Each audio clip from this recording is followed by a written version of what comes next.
राधे राधे दोस्तों, स्वागत है आपका हमारे YouTube चैनल व्रत साधना में। तो जैसा कि आप सब जानते हैं फ्रेंड्स, अब कृष्ण जन्माष्टमी ज़्यादा ही दूर नहीं रही। अब उसमें शेष 4 दिन ही बचे हैं। तो आइए आज हम बात करते हैं कि जन्माष्टमी का व्रत कैसे करें, जन्माष्टमी के व्रत की विधि क्या है और इस दिन हमें क्या करने चाहिए काम और कौन से काम हमें नहीं करने चाहिए। तो फ्रेंड्स, आप सभी का सबसे पहले तो स्वागत है मेरे YouTube चैनल में। आज की वीडियो में आपको कृष्ण जन्माष्टमी के व्रत की बहुत ही सिंपल विधि बताऊंगा। आज की वीडियो में मैंने बताया है कि मैं कृष्ण जन्माष्टमी का व्रत कैसे करता हूं। फ्रेंड्स, जन्माष्टमी के दिन सुबह जल्दी उठें, सुबह जल्दी उठकर नहा धोकर स्वच्छ कपड़े धारण करें और उसके बाद अपनी दिनचर्या शुरू करें। और कुछ लोग श्री कृष्ण के जन्माष्टमी के दिन व्रत नहीं करते, तो कोई बात नहीं। अगर आप कई वर्षों से इस व्रत को नहीं कर रहे हैं, तो यदि आप इस वर्ष भी इस व्रत को नहीं करेंगे तो कुछ नहीं होगा, परंतु आप लड्डू गोपाल जी की सेवा अवश्य करना इस दिन। तो आप लड्डू गोपाल जी की, श्री कृष्ण जी की पूजा जरूर करें। और अगर आपने व्रत किया है तो बहुत ही अच्छा है। श्री कृष्ण जन्माष्टमी का व्रत तो लगभग सभी करते हैं। हमारे हिंदू धर्म में श्री कृष्ण जन्माष्टमी का बहुत अधिक महत्व है और लगभग हमारे पूरे भारतवर्ष में श्री कृष्ण जन्माष्टमी मनाई जाती है। और वृंदावन और मथुरा में तो इसकी शान ही निराली होती है। वहाँ की जन्माष्टमी तो देखने लायक होती है। तो आइए बात करते हैं कि आपको जन्माष्टमी वाले दिन क्या करना है। आपको सुबह सुबह स्नान आदि करने के बाद आप लड्डू गोपाल को स्नान करा देंगे। तो आप चाहें तो आप पंचामृत स्नान करा दें, नहीं तो आप सिंपल पानी से सुबह का स्नान करा सकते हैं। कुछ लोग दोनों टाइम पंचामृत स्नान कराते हैं, सुबह नवरात्रि, और कुछ लोग सुबह सुबह सिर्फ पानी से ही स्नान करा देते हैं। तो देखिए, स्नान के बाद हम लड्डू गोपाल जी को नए कपड़े पहनाएंगे। तो श्री कृष्ण जन्माष्टमी पर आज सुबह पूजा करेंगे, तब भी लड्डू गोपाल को नए कपड़े पहनाएं, और जब रात को पूजा करेंगे तब भी आप लड्डू गोपाल जी को नए वस्त्र पहनाएं। और अगर नए कपड़े आप नहीं ला पा रहे हैं, यानी कि सुबह आप उन्हें पुराने कपड़े पहना दीजिए और शाम को आप हो सके तो नए वस्त्र पहना दें। यदि आप नए वस्त्र बिल्कुल भी नहीं खरीद सकते या आपके आसपास कोई दुकान या कोई पूजा भंडार नहीं है, तो आप उन्हें पुराने कपड़े भी पहना सकते हैं, परंतु पुराने कपड़े पहनाने से पहले आप उसे अच्छे से धोकर सुखा लें और फिर वो लड्डू गोपाल जी को वो कपड़े धारण करा दें। इस तरह से आप लड्डू गोपाल जी को स्नान आदि करवाने के बाद उनको साफ से आसन पर बिठाकर उन्हें सबसे पहले तो माखन मिश्री का भोग लगाएं और उनके आगे व्रत का संकल्प लें। व्रत संकल्प लेने के बाद आप अपने दिनचर्या में लग जाएं। जो आप रोज का ही काम करते हैं वो काम करने के बाद आप दोपहर तक श्री कृष्ण जी के पंडाल की सजावट या डेकोरेशन कर लें। डेकोरेशंस में आप सिंपल ही एक झूला लें और उसे सजाएं। झूले को सजाने के बाद आप कुछ गुब्बारे, बलून्स भी लगा सकते हैं। डेकोरेशन भी आप कर लीजिए। इसके बाद हम लोग भोग समर्पित करेंगे। तो फ्रेंड्स, अब हम सुबह लड्डू गोपाल जी को भोग लगाएंगे, तब भी हम माखन मिश्री का ही भोग जरूर लगाएंगे। तो आप माखन मिश्री बना लें। और फ्रेंड, जन्माष्टमी के व्रत में केवल एक समय ही पानी पिया जाता है, इस बात का आप लोग ध्यान रखना। जन्माष्टमी के व्रत में आप पूरा दिन फलाहार भी रह सकते हैं। यदि आपने फलाहार नहीं रहना तो आप दूध, दही, घी, शक्कर इत्यादि का सेवन कर सकते हैं, परंतु पानी आपको एक ही समय पीना है। हम लोग शाम को 4 बजे के आसपास पानी पीते हैं, लेकिन ये पूरी तरह से आपके स्वास्थ्य पर डिपेंड करता है। अगर आप नहीं कर पाते हैं तो आप दिन में चाय, कॉफ़ी या जूस भी पी सकते हैं। फ्रेंड्स, शाम के समय 7, सवा 7 बजे के बाद हम लड्डू गोपाल जी को इस तरह से लाल रंग के कपड़े से कवर कर देना होता है। अगर आप लड्डू गोपाल जी का जन्म कराते हैं तो खीरे में जन्म कैसे कराना है या कद्दू में जन्म कैसे कराना है, सबसे पहले तो आप एक उनके मतलब आपके जितने भी बड़े लड्डू गोपाल हैं उसी के साइज़ के अनुसार आप खीरा या कद्दू लेकर आएँ। खीरा और कद्दू को कभी भी जन्माष्टमी के अवसर पर जन्म कराते वक्त चाकू से नहीं काटना होता। आप उसे 1 रुपये के सिक्के से या चम्मच से काटें, क्योंकि चाकू नहीं लगाना चाहिए जन्माष्टमी के तिथियों पे। तो उसको ऊपर से सिक्के से उसका जो होता है, जहाँ से वो पनपता है, मतलब जहाँ से उसकी डंडियाँ लगी होती हैं, कद्दू को आप गोल आकार में काटें और उसके अंदर का थोड़ा सा पूरा बीज निकाल लें। बीज निकालने के बाद आप लड्डू गोपाल को विधि पूर्वक उसमें स्थापित करें और उनसे प्रार्थना करें कि हे लड्डू गोपाल, हम आपका इस कद्दू से आपका जन्म कराएंगे और आप इसे अपने गर्भ की तरह ही इसे संयोजित करें। उसके बाद यदि आप खीरे में जन्म कराना चाहते हैं तो खीरे को खड़ा काट कर उसके बीज निकाल कर उसमें लड्डू गोपाल को स्थापित करें और खीरे या कद्दू आप जिसमें भी उनका जन्म करा रहे हैं उसे लाल कपड़े में ढककर मंदिर में अवश्य रखें।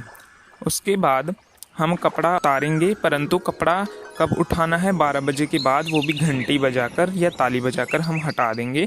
और फिर लड्डू गोपाल जी को कद्दू या खीरे में से निकाल के पंचामृत स्नान कराते हैं। तो पंचामृत स्नान कराने के लिए हम दूध, दही, घी, शहद, शक्कर ले सकते हैं और इससे हम पंचामृत स्नान कराते हैं। लगभग सभी ऐसे ही पंचामृत स्नान कराते हैं। लड्डू गोपाल जी को तो जब आप स्नान कराएंगे हमें थोड़े से आप फूल वगैरह भी डाल दीजिए ताकि उनकी सुगंधता आती रहे। तुलसी पत्ता अवश्य डालें, परंतु याद रखें जन्माष्टमी के दिन तुलसी पत्ता कभी ना तोड़ें। एक दिन पहले ही तुलसी के पत्रों को तोड़कर रख लें।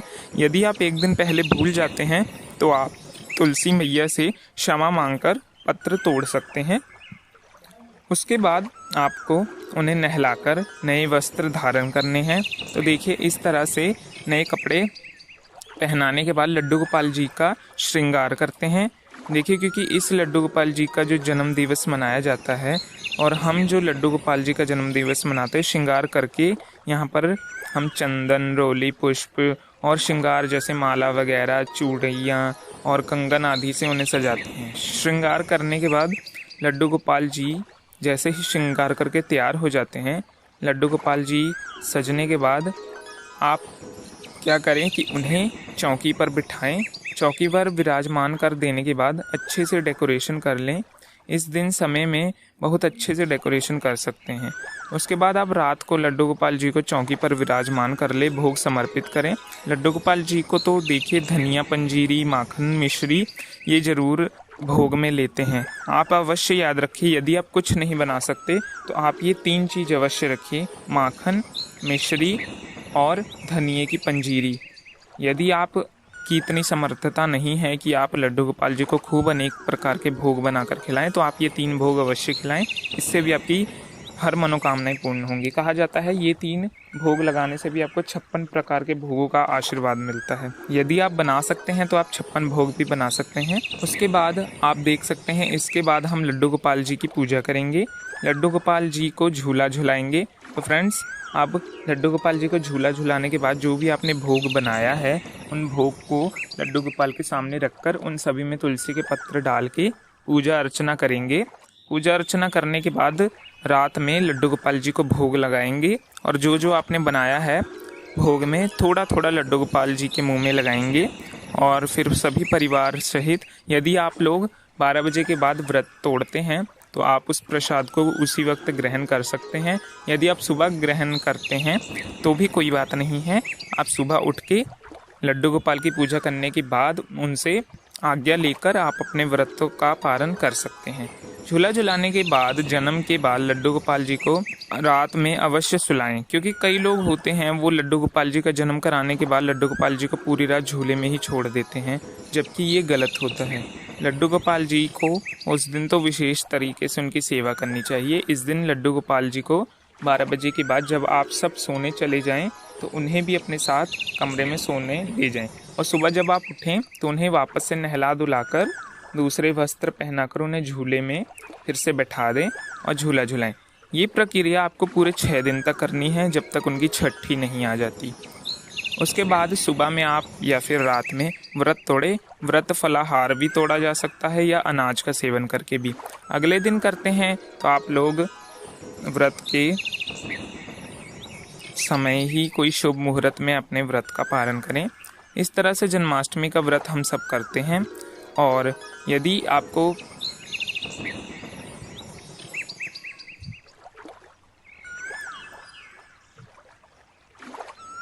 और ये प्रक्रिया आपको पूरे 6 दिन तक करनी है, इसी प्रकार से जब तक लड्डू गोपाल की छठी नहीं हो जाती।